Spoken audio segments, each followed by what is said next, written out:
Hey everyone, welcome back to Fix Me Master. Today I'll show you how to create a new user account in Windows 10.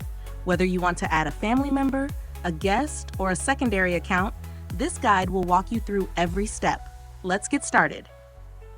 Method 1, using Windows settings, recommended for most users. 1. Open Windows settings. Press Win-I on your keyboard to open settings. Click on Accounts. 2. Go to Family and Other Users. In the left menu, select Family and Other Users. Under Other Users, click Add someone else to this PC.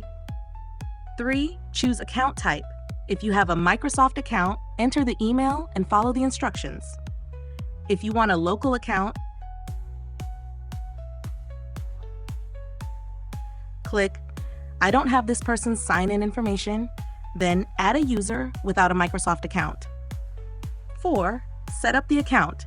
Enter a username and password, or leave the password blank for no password. Click Next and Finish to create the account. Method 2, using Command Prompt for advanced users. 1. Open Command Prompt as admin. Press Win-S, type cmad, and select Run as Administrator. 2. Create a new user. Type the following command and press Enter. Plain text net user, new username, password, /add.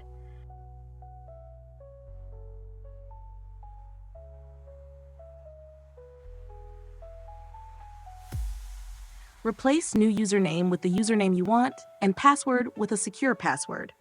3. Assign administrator rights optional. If you want to make the user an admin, enter plaintext net local group administrators new username /add. Close command, and the account is now ready, switching between users. Click on the new user and sign in. And that's how you set up a new user account in Windows 10. If this tutorial helped you, like, subscribe to Fix Me Master, and let me know what topic you want next.